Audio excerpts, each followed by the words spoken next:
Only one person at this class will actually make this a living. Every time I hit a roadblock, I kept thinking about that one. My brother sent me a text. Hey, mum's in hospital. People love to be around the truth. Yeah. People love to be around leaders. You have to have so much evidence that you are successful in said area you want to be successful in. Hello, everyone.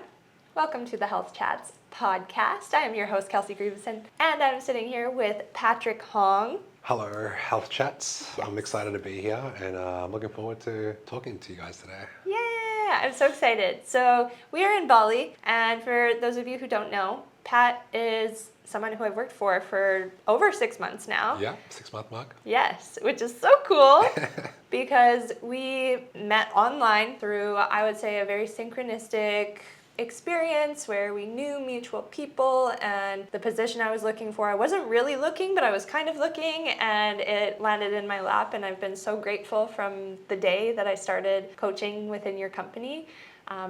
Because it's just been like transformation of life after life after life, not just our clients, but I would say my own journey too. And now we're in Bali, which is like, what the heck? How did we get here? It just lined up. Like, this was not planned. No. You know, as we're working together, I'm like, yeah, I think I might go to Bali. Like, I'm actually living in Bali, and then just look at where we are now. Yeah, now we're in Bali and we're having a health chat. And how I wanted to start it is an introduction of yourself. When people say, hey, who are you? How do you like to introduce yourself? That's very interesting. Who are you? While I am striving to be more of a family man first. I would say if you asked me a year ago, I would be like, oh, I'm Coach Pat, I got a podcast, got all these followers, I got a social media following, I got all these clients, I have these businesses. But like, first and foremost, I wouldn't be who I am without the people I have in my life. So I'm very grateful that I have such a supportive network of friends and family. So yeah, I'm a family person first. I love people that are striving to achieve their goals, whether it be fitness, in health, wealth, relationships. I'm a big part of like personal development. So. Amazing. I'm curious when you made the switch from I'm Coach Pat, business, this is how I introduce myself. What happened in your life, if there was a significant moment that made you shift to more family focus? So I was in Dubai last year and I had a hypnotherapist, shout out to Shannon, and I did a 30-day training with her, where I had to wake up 5 in the morning every morning and do like a hypnotherapy session every day. And within those 30 days, I was kind of lost of where I would go next. You know, being an expat and traveling the world the last 5 years, you have this anxiety of like, what's the next adventure? And within that 30-day challenge, something had coming up. I'm like, I don't really want to keep traveling. Like, I'm missing something. I don't know what it was. And then my brother sent me a text. Hey, mum's in hospital. And that's where like my energy kind of shifted. I said to Shannon, I'm like, hey, I'm thinking about going back to Melbourne and seeing my mum and my family, but I have this resistance to it. I don't want to feel like I'm going back. You know, building business success and traveling the world, I've accumulated so much like impact and network. I just didn't want to go back home. I didn't want to go back home for the wrong reasons too. I think she paused the camera, paused the recording. She's like, you need to go home. She's like, just as a friend, after listening to you talk for the last year and a half, like, you need to go home. And the next day I booked a flight home. I spent time with my mom, you know, helped her lose 10 kilograms, 25 pounds in 3 months. I helped her get her health back on track. I helped her to remember that she's not here just to survive. I put a little plant in her head saying, hey, I found someone beautiful in my life. I want you to be around for my kids. I need you living. I need you to see your grandchildren one day. Like, there's more to life than just managing your lupus. Yeah. Wow, what came up for me is like rock bottom almost, like when something happens around us or someone that we deeply care about is ill or gets sick, it almost changes our whole trajectory. Yeah. Right? If we let it as well. Because it sounds like when you were chatting with Shannon, she was like, this is what you need to do. Do you think you would have chosen that if it weren't for people outside of you kind of pushing you in that direction? I don't know. I would say I'd probably go back home if my mum got worse. But I don't think I would have got back in time to be as impactful as I was. I not just looked after my mum, my older brother, who I had a very turbulent relationship with over the last couple of years. Like, we just took off where we left off. You know, we didn't talk for a couple of months, years. And when he saw me, we're just back to being brothers again. And then something else very crazy hit me last year. On the 31st of December at 11:59 p.m. before it hit 12 a.m. firework time, my brother brought out a glass of wine, a cigar, and he's like, I want you to be my best man for my wedding. Yeah, I remember you told me about this. Yes. Yeah. That made me so happy. Yeah. My little brother's like, what's the big deal? Like, you're always gonna be the best man. I'm like, you don't know that, dude. Like, you don't know my relationship with Anthony. But when he said that, he told me I was gonna be his best man. I was so proud of our bond. Yeah. So when I say family man, I'm like, well, those two, well, my mom, or even my little brother, I like went back to live with my little brother. You know, he got a house. I was helping him with just his career, what his goals were, his fitness journey, and I'm like, far out, this is different here. Yeah. It's different because I'm different. Yeah. Because I changed the last 4 years traveling with all this life experience. I went to go home with my family and like give, you know, genuinely give without any expectation back. And I think they could feel it. Yeah, I Yeah. think so. It sounds like such a ripple effect. It's like one thing being your mom having lupus, but then like these other doors opened up. Yeah. And I can see how that can really change an identity. Because like when we say, this is who I am, it's really like, who do we identify as and what do we want to share to the world? That's how I see it anyways, maybe from like a more conscious yogi perspective. But that's really cool. And you're also still a business person because Yeah. like obviously I work with you and I see this side of you. You do. And like your mom having lupus seems to be such a big part of the journey of your fitness company, the Yeah. Dream Team. Yeah. So talk about that, like helping her heal and how you now help multiple women, hundreds of women who I also help, but I want to hear your story. Oh, it's such a big can of worms, you know. I think the universe keeps reminding us why we do what we do. And we work with nurses, we work with a lot of healthcare professionals, and we also work with a lot of other career-driven women, but we have a ton of nurses and healthcare workers. I remember taking my mum to the hospital every week for a year in 2017. And I remember speaking to doctors and nurses and understanding the health industry and the hospital industry. And before going into that world, I had a very strong negative relationship with the pharmaceutical industry. Because growing up in fitness, I had a lot of clients in the gym tell me that, hey, I'm on medication. Hey, my doctor told me to take this pill. Hey, my doctor said I shouldn't exercise because I have this bruised toe. I'm just...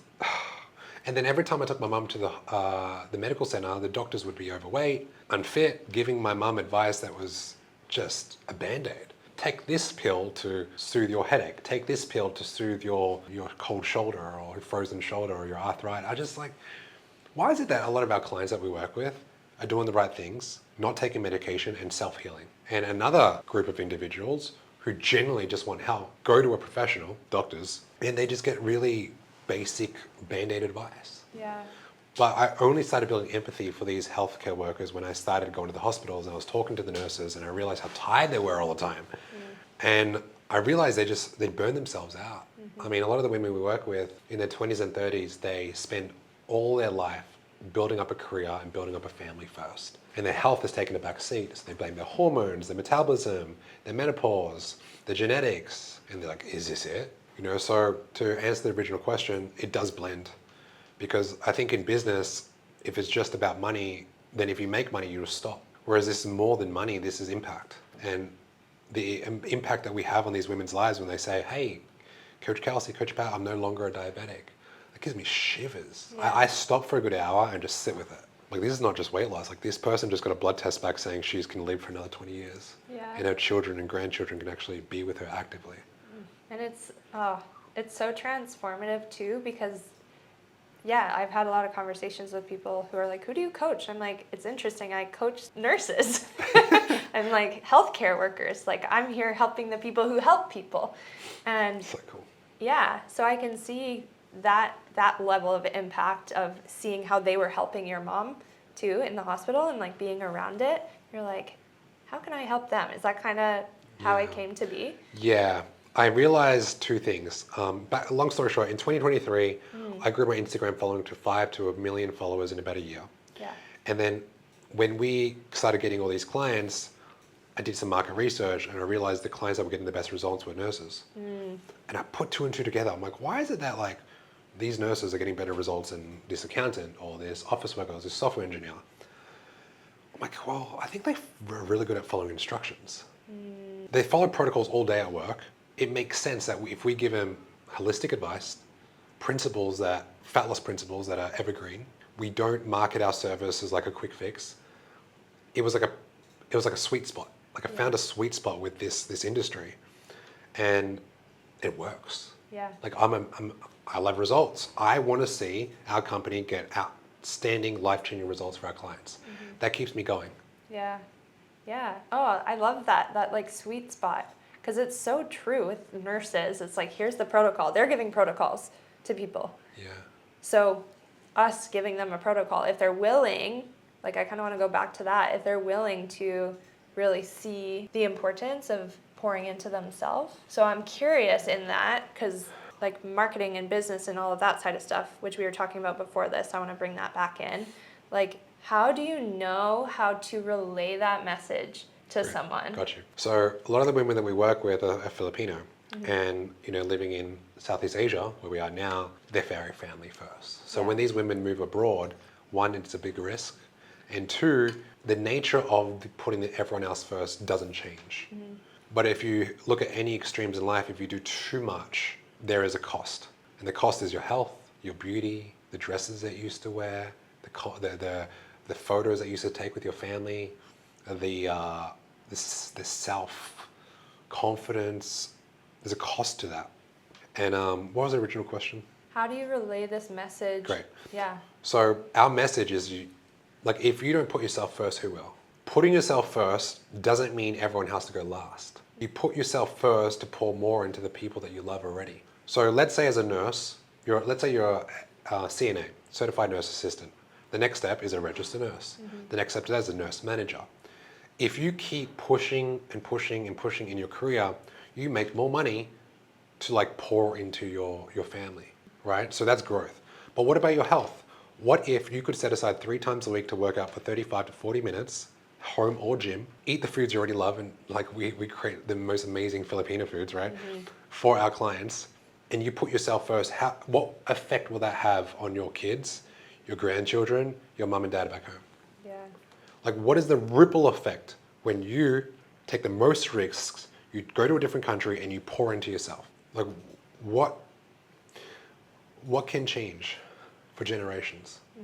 Just I grew up in Melbourne, Australia, but my mum in the 80s had to get in a tiny little freaking 8-foot boat to get here, and 30% of the people didn't make it. Yeah. So I'm so lucky.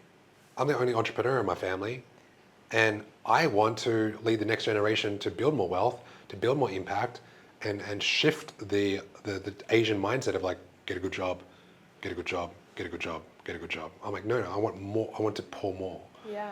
So like, I think that comes down to like how I lived as well. Totally. It's so much more than like a niche, right? Like this is like generational stuff. It sounds more generational than anything, which I think is part of the success. I believe like success doesn't just come from what you write down on paper. I think it comes from passion and like feeling from what you've experienced, your own lived experience on the inside. So I'm curious, if someone were listening right now and they were like, I want to do that. I have a passion inside. I have a way that I want to serve the world, but I just don't even know where to start. What would you tell them? That's a big question. I think about proximity when you say that. Because if you have a message and you want to serve, instead of going broad, go into what's in front of you, what's applicable. So let's ground people for a second, because when you think vision and dream and goal and purpose, it's so far from reality. Like, this is your vision, but we need to like break it down into steps. This is like my business mind, and you're very grounded as well. What's the first step? Well, the first step is like to share your message to someone that needs your help. It could be Joe Blow just down the street. It could be your auntie that's been like calling every week talking about how she wants more in her life. Like, start with that person. And if you want to actually make this a business, then obviously you need enough like results, because you don't have a business without results.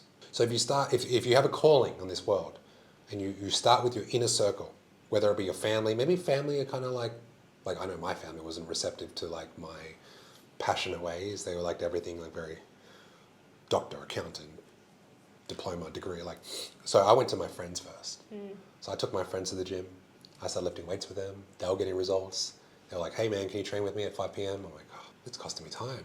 If I train at 5, I can't go to soccer at 8. I value my time. I gotta start charging my friends Yeah. because I want to play soccer. And they started paying, and that's how I got into the industry. I realized there was a demand for the results I was getting. Because like I see a lot of people that have like a vision, a purpose, a dream, a goal, and they just dream about it. It's like they love the idea of it. They love to dream about it. They love to talk about it. But they don't want to put that one, they can either not want to put the work in, or two, they have this fear of like, what if it doesn't work? Fear of success, all this stuff. But if you just start with one person, Did you have any fear when you started? yeah. What were they, and how did you get past it? When I did my first Cert 3 and 4 in fitness, the teacher said to me, 30 people in the class, guys, there is only 50% of you guys that will actually complete this. I'm like, why are you telling us this on day 2? It's crazy. Whatever. And I'm like, I see every week people drop out of the classes. I'm like, oh, fuck, he's right. And then he said, okay, well, now that you guys are certified, 15 people here, only 50% of you guys, 8 people, would actually go out and apply for a job. Okay, I've got to be that 50%, I've got to apply. So me and a few of my study colleagues went to apply for gyms, being a personal trainer. And then I'm like, what? We're going to pay $350 a week of rent to like work in a gym to get clients? And we have no income coming in? That's a big risk. And I thought about the number. I'm like, oh.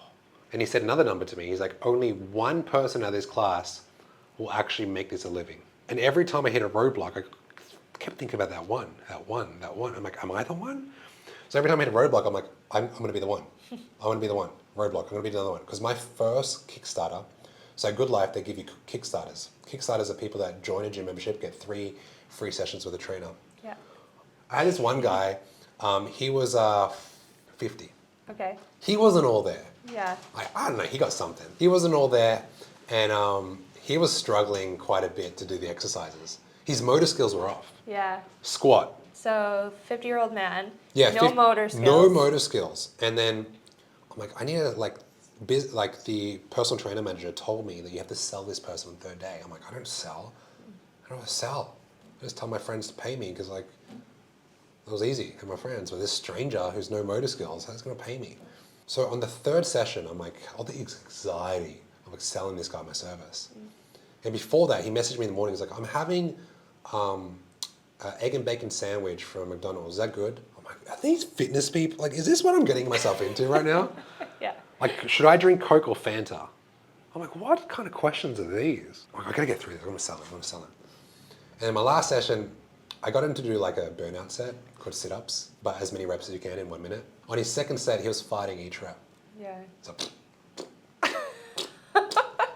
and like, I'm like, okay, well, the sound is disturbing, but the smell is like not bad. But I like, oh my God, I gotta sell it. Do I want him as a client? I sold him my package. He's like, oh, pal, like I have no money. My mum's paying for my gym set membership. And I thought, my God, is this what personal training is about? Yeah. This is not what I thought. It's like back to when you did your certs, Yeah, the guy who's like, most people don't make it. yeah. So was that your fear, like in the back of Thank your you. mind? Yeah, go back to the fear. So why did I keep going? Yeah. I remember playing rugby league when I was in grade 8, because back in Australia we play rugby. And I was the small, skinny Asian kid with a whole bunch of like Maori guys, like Islanders. And I signed up for the football team. I signed up for the rugby team. There was one moment where I had to build courage. There was a big Islander dude running towards me. And I thought, okay, 2 things can happen. One, he's gonna bulldoze me, but he's gonna fall. And then like, that's great. Or I could step out the way and just let him run. But if I step out the way, what would my friends think about me? My friends think I can't trust this guy, he's weak, he's not trustworthy, he has no courage, he's no muscle, he's got no strength, I'm never gonna be picked for the team. In that second, I had to make a choice. Am I going to step away and just let fear take over me, or am I gonna step and take the hit like a man? Like I was a freaking 12-year-old boy, skinny as shit. A man. I was a 12-year-old boy. I had no muscle. Yeah. I was a stick. Anyway, I took the hit, he fell, and that was the first time I realized fear can control you or you can control it. So I think I never actually explained this on a podcast ever in my life. So thank you for actually figuring out where that came from, because it all stems from childhood. Yeah. Yeah. Oh, well, I believe we all have this inner child inside of us that often is in the driver's seat for a lot of the things that we do in our life. And it's cool to just like see it come full circle because that's where it started. 12-year-old you, then you're with this 50-year-old client who's like farting and gross and just like having his experience, yet you continued forward anyways. And so fast forward now to 5 years. We just celebrated 5 years with the dream team. I'm 6 months into those 5 years, which is nice. And you have grown something very significant. Are you open about sharing numbers, where that began, we can share. how we've scaled? Yeah, so when you first came in, I think I gave you like a handful of clients, and then you were a sponge. And I'm like, okay, this is interesting. She's got high work ethic. She's very grounded in principles. She's very organized, and she knows her shit. What could fuck this up? Because I think it's like, well, if I give her too much too soon, because I knew you were traveling, I had a lot of thinking to do. I'm like, she's traveling, so I don't know what she's like when she travels. I don't think she knows what. Like, I don't know that part of you. Yeah. So I was still kind of like holding your hand quite a bit in the initial chapters, and then over time, the results started coming in from our clients. And then I'm like, okay, wow, like your compliance went from like we have compliance in our fitness industry where I won't go through all the numbers, but we want 60% of our clients to get pretty outstanding results. You brought that number to like 75 and 80. And I was just like, okay, well, there's something here. People are checking in more with our clients more than any other coach I've ever had. I'm like, okay, people love checking with Coach Kelsey because the numbers tell me. Let's give her more clients. And I think we got you up to like 60 at one point. Yeah. And then I was like, that's enough. Yeah, and I'm like, okay, where is enough? We don't know until we tread the line. Yeah. You know, so I think at one point you were like, pal, I think 40 or 50. I'm like, okay, she had a battle. Like you were sick that week, you were tired, you were fatigued, I'm like, I have to understand where this maybe fear was coming from. I'm like, let this settle and let it play out. And then eventually I think you got your feet back and I'm like, okay, cool. So now we're at like this safety point, like 40 to 60, like that is a sweet spot for you. And now you've helped us put ourselves in a position where we can hire new coaches. So we have Brian in the team, we have Grace in the team, we have Megan in the team. And now we can duplicate like a successful system. Yeah. With that, also that just like made me feel good to hear all of it. So I'm going to soak that up. Yay for more success in changing lives. With hiring in a company, I'm curious when you know, and maybe this is me selfishly, because I'm like, I want VAs and stuff eventually, people to help me out. How do you know when to hire? How do you know when to fire? Great. So I think it's called the Eisenhower matrix. So you have like things to delegate, you think that's important, you have things that is like now and important, and you have things that you should not even be doing. So you have to kind of like write down all your tasks for your job role. And in your job role, there are things that only you can do. Like check-ins, for example. And there's things that you do because maybe 5 years ago, Kelsey did it and that she got into a habit. You have to question why you do that task. So like I put it into like get rid of bucket. So all the things that I've been doing that no longer serve me, I'll put in the get rid of bucket and I just write it down. I'm like, I won't do these tasks, and in 6 weeks' times, I'll resurface and see if it made a difference. Usually it gives you like 10 hours of your week back. Yeah. Then we have something called delegation. So in terms of hiring, I have to write down tasks I know is important, but I don't like doing. What don't I like doing right now? I don't like putting numbers in a spreadsheet. Yeah. So Megan, my new EA, who's been a client of mine for like 3 years, she's a library assistant. And I just slotted her in this role. And not only has the numbers been perfect, but she's giving me suggestions. I'm like, this is a great hire. So you not only have to think about what you're hiring for, you also have to think if it's the right fit. So let's say you want to get a VA, you have to put all your tasks down and you're going to find a VA that's actually compliant and actually can do those tasks. Yeah.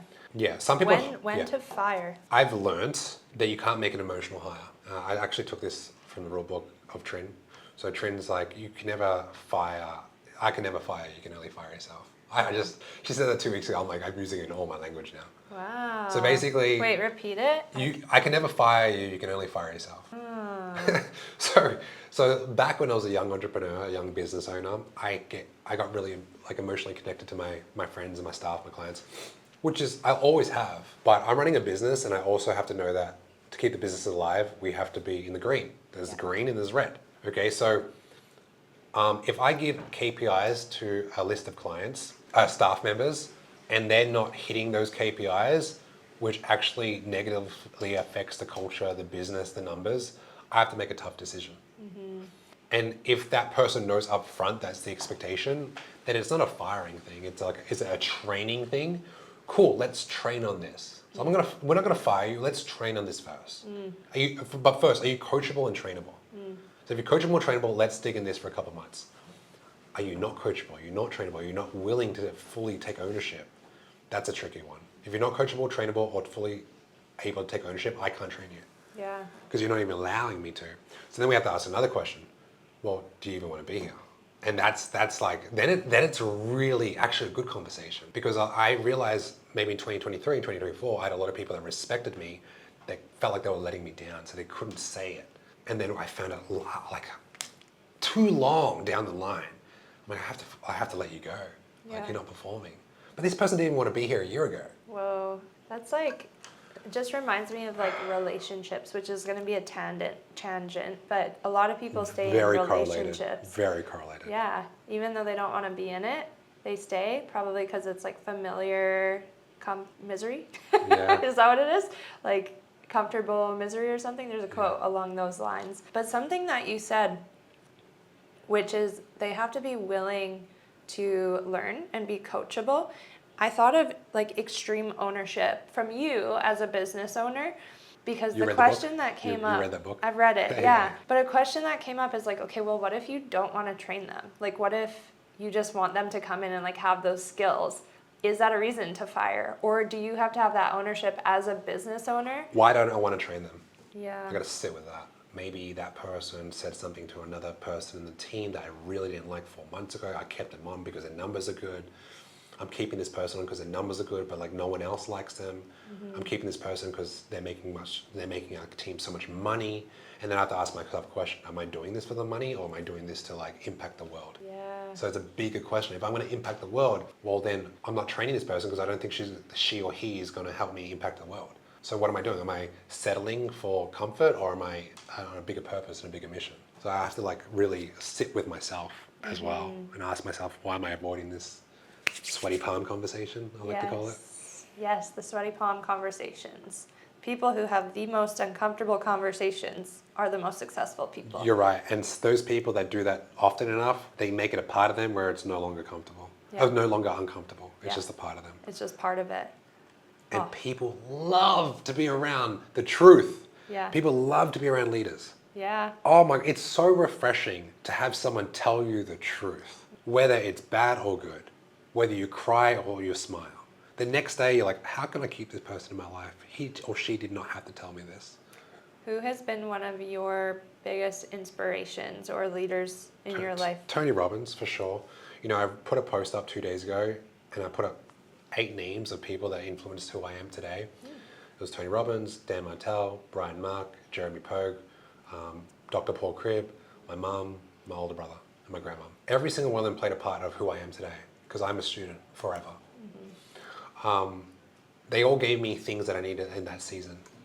And I'm always seeking for mentorship. I just had a 3-month mentorship with another business coach to help me with my marketing. I concluded that mentorship last week. My philosophy on mentorship is the mentor will appear when the student is ready. That's nice. That's kind of like spiritual.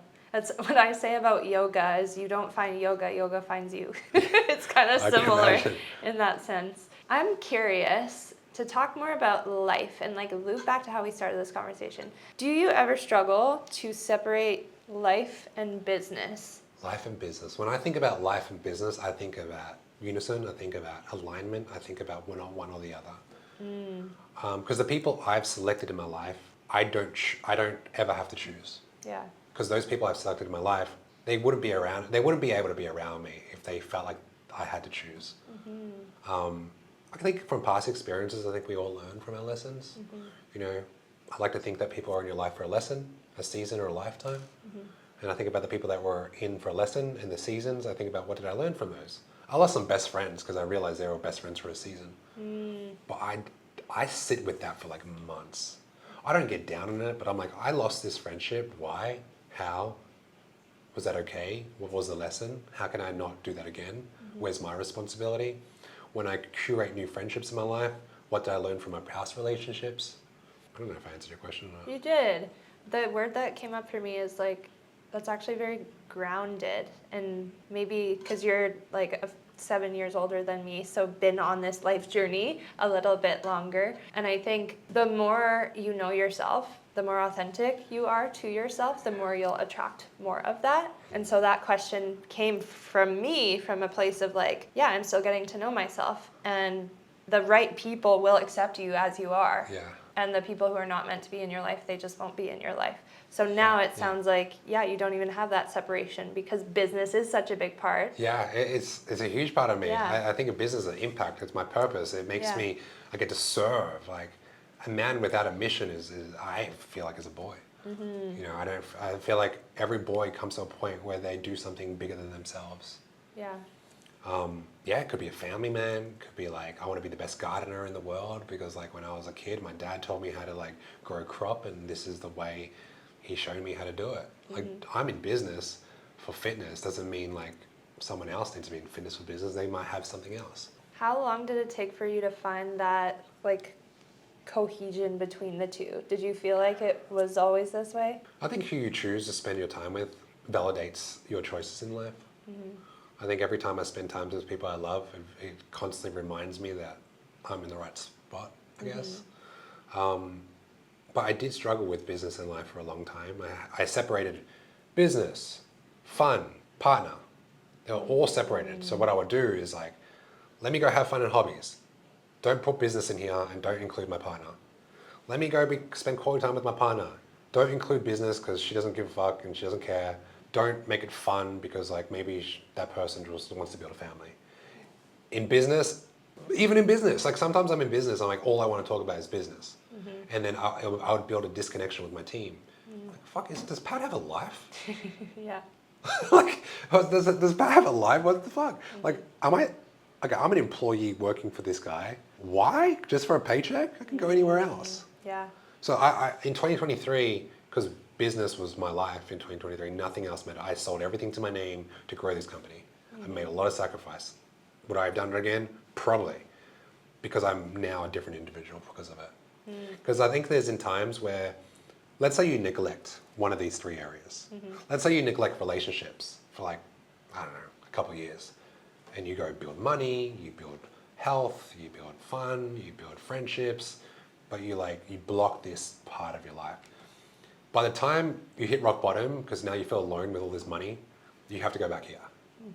And then you play this game of like, this pattern, I call it a pattern of like, put everything in one basket here, like everything in relation, and now your business goes down, your friends are like, hey, you're always with your partner, what's going on? Like this is not how to live. No, it's extremes. It's literally jumping from one extreme to the next extreme to the next. And yeah, I think that's something that made me feel super aligned stepping into the company too, because in the agreement we have burnout clause. It's like you're not allowed to burn out, and you accept it. Like you want to talk about that? You want to talk about that a bit more? The burnout. Yeah. Clause? Why did we create a burnout clause for our clients?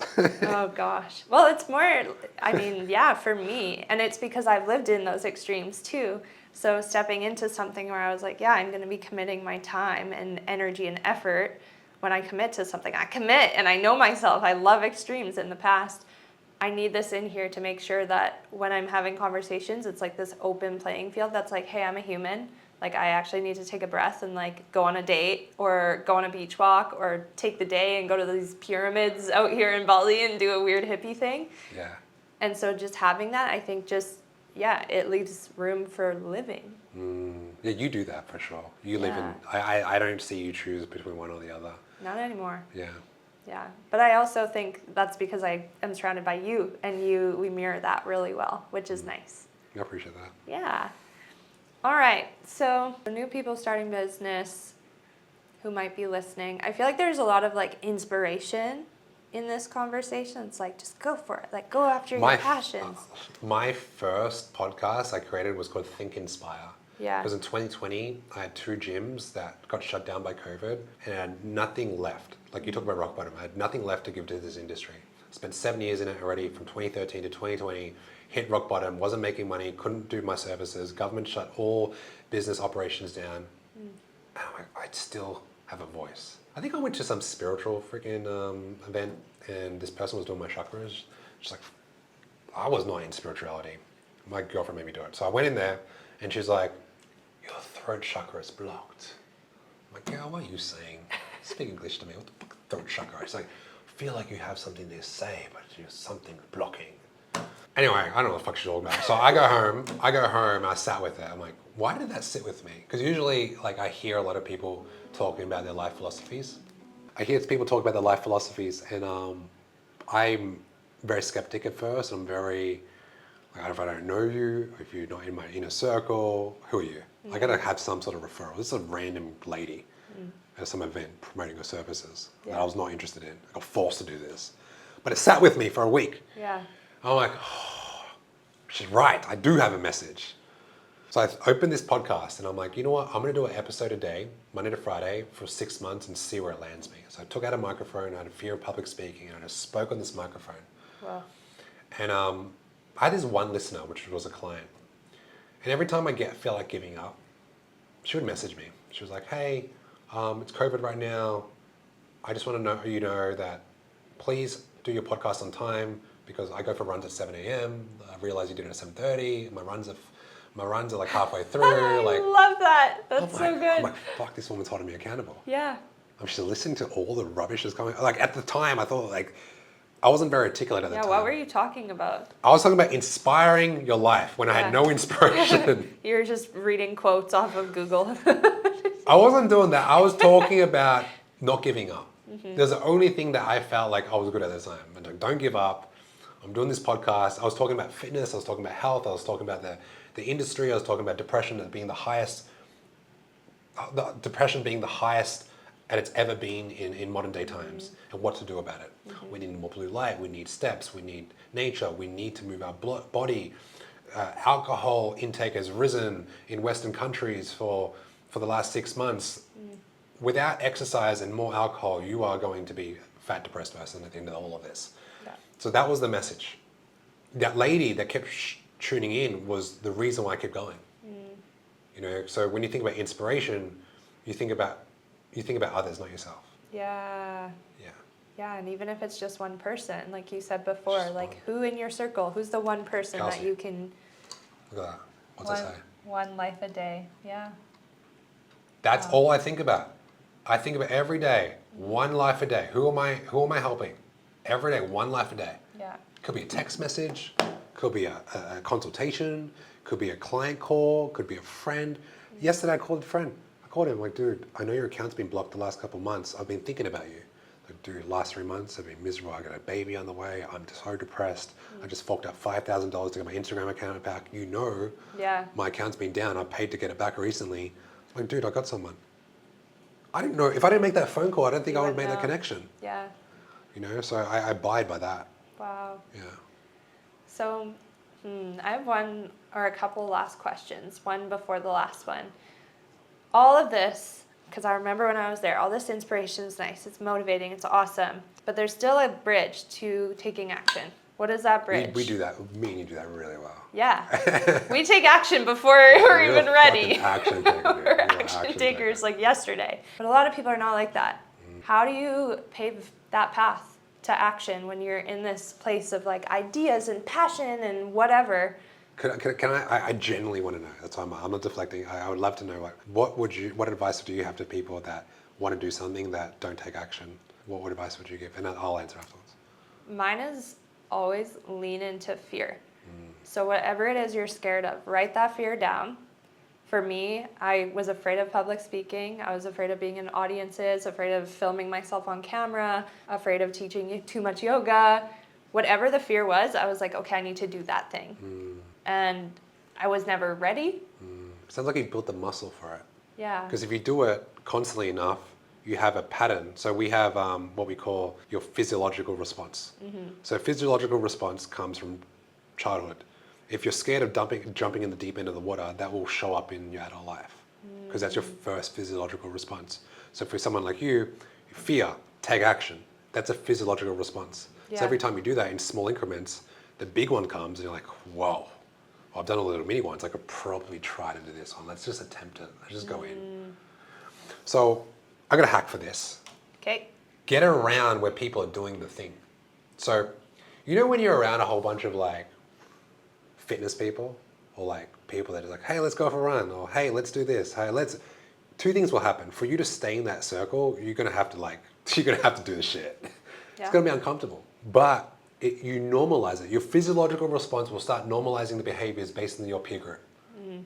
So the spirituality stuff that you do when you're in Ubud and you're around with a whole bunch of spiritual people and you're dancing, you're humming and you're meditating, that's normal for you because of your peer group. So overweight people, people that smoke, people that do drugs, people that are just like living in the clubs till 4 a.m., their peer group is that. Look, if you love that life, I'm not here to judge, but if you want more, you need to get around where people are actually doing the thing you want to do. Proximity. It's the most powerful thing. Yeah. The most powerful thing. Oh, I love that. We just came full circle. I feel like we started with proximity. Yeah. We just came back to Yeah. it. Okay, last question. I don't know how you'll answer this. How do you define success in your life right now? Oh, there's two. I can't skip the first one, even though it sounds so materialistic. You have to have so much evidence that you are successful in said area you want to be successful in. Let's say money, for example, right? To make a lot of money, you have to have enough evidence that you've made a lot of money in the past. And you need to visualize it and actually put it on a PDF and look at it. I have a vision board. In 2023, where I had all this success. Anytime I have a bad week, I look at that vision board. I'm like, oh, dude, this is a bad week. This took me a year. So boom, you need to have actual numbers in place to say that you have been successful in this. It could be back in year 12 when you had A grades everywhere. And you have report cards with your teachers telling you you're the best student of the school. Like you need to see that and look at that. You gotta like be one with that success. Second thing, because to feel success is one thing, because I think even with the numbers, I feel like some people don't feel success. I think it's the people you choose to spend your time with. If people that you spend time with right now, victims, blood-sucking energy, complain all the time, don't take action, live in fear, complain about the same thing over and over again, always thinking about what if, talking about the same broken relationship. Even if you are materialistically successful, you won't feel it because you're just around this negative energy. It's one of Newton's laws, like energy can't be created or destroyed, it can only be transferred. Yeah. Retrospect, or in another conversation, if you don't have the materialistic things or the numbers to provide that, being around people that do, you start feeling successful. Yeah. You start saying, look, you know what, I'm successful because my peer group's successful and they accept me because I make everyone laugh. I make everyone laugh in this group and they love me for it, so they always invite me. Yeah.